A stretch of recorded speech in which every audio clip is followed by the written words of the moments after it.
This is the story of Verdania, a kingdom that flourished, endured, and ultimately fell.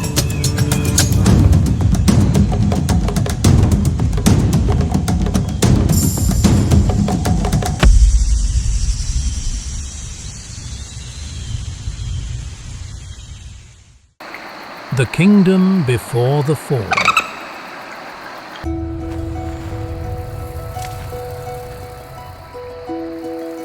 In the present day, Verdania is nothing more than a collection of silent ruins, consumed either by the void or by the decay of the citadel. Where today only corroded remains and echoes of a forgotten past linger, there once existed a green paradise, vibrant and full of life. Crystal-clear rivers and lakes crossed its lands, vegetation covered every corner, and its inhabitants lived in balance with an ecosystem as beautiful as it was dangerous. Originally, Verdania was an independent, territorial and proud kingdom located east of Falum. Long before the expansion of the Great Silk Mother, these lands already harbored an advanced civilization. Far from being savage, the inhabitants of Verdania developed complex habitats in hanging constructions, demonstrating a deep understanding of architecture and the natural environment. However, Verdania was a hermetic civilization. Foreigners were not welcome, and this distrust translated into immediate aggression toward any outsider. This attitude greatly hindered the exploration and documentation of its ecosystem. The Green Prince and the Royalty of Verdania.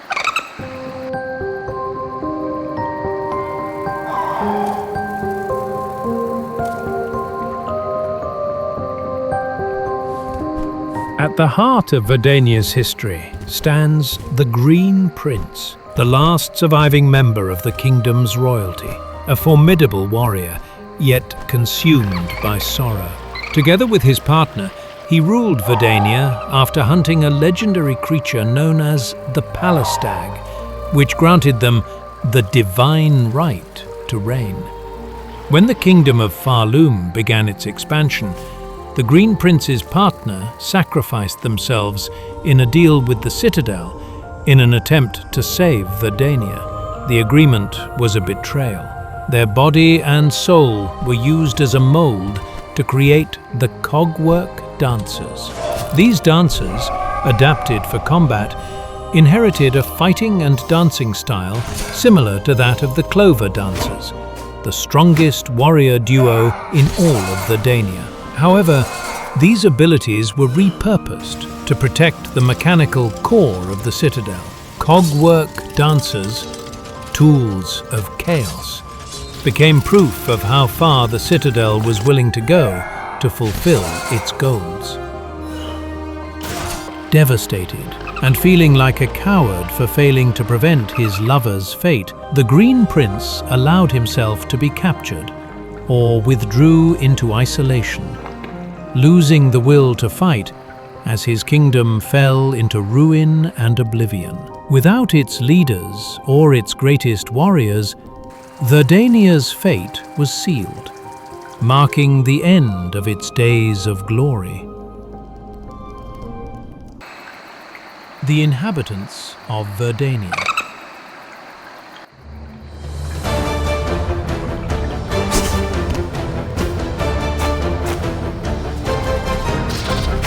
Verdania was home to a great variety of inhabitants, insects that blended seamlessly into their surroundings and others that flew freely above its lakes. Today, we know only a few of the beings that once walked this vast and fertile land. Clover stag. Native to Verdania, peaceful in nature, its skin perfectly mimics the flora of its homeland. Hornet's note. an impressive act of camouflage. To match its land so closely, its clover caves must have been maintained for countless generations. They were difficult to distinguish from the landscape, even for Verdania's own inhabitants. Palastag, the legendary first clover stag of Verdania's wild lands. It commands grass and leaves to aid it in battle. Hornet's note. Myth made real in memory. The creature seemed to exist in perfect harmony with the flora surrounding it. Did such a being truly exist as I remember it? Its figure remains shrouded in doubt, sustained only by ancient texts and the memories of Verdania's survivors. Kindania, children of Verdania, fully capable of fighting despite their young age. Hornet's note. Fierce and swift, defending their lands from birth. Children to be proud of. From a young age, they were an active part of territorial defense. Verdania, a swift warrior with sharp forelimbs and heightened senses. Hornet's note. They rarely relax, always alert to potential danger, even deep within their own territory.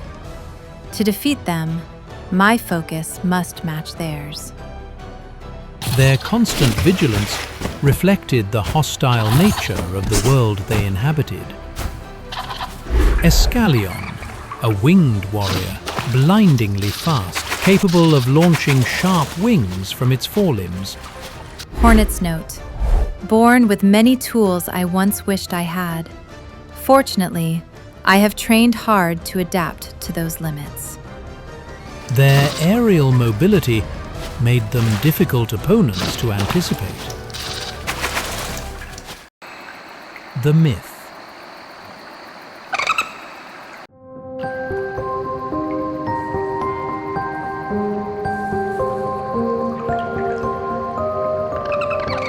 It is said that Verdania's end was not directly caused by the citadel, nor by the abandonment of its rulers, but rather when its balance was broken after the hunt of the Palastag. The pact with the citadel would have been only the final nail in the coffin.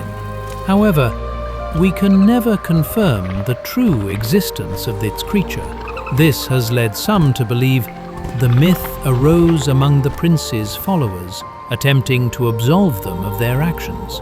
Some considered the sacrifice of the Green Prince's lover an act of betrayal, as Verdania possessed skilled warriors who would have preferred to die fighting rather than submit to the citadel. The final blow was dealt by the Green Prince himself, who abandoned his people in their darkest hour. Conclusion.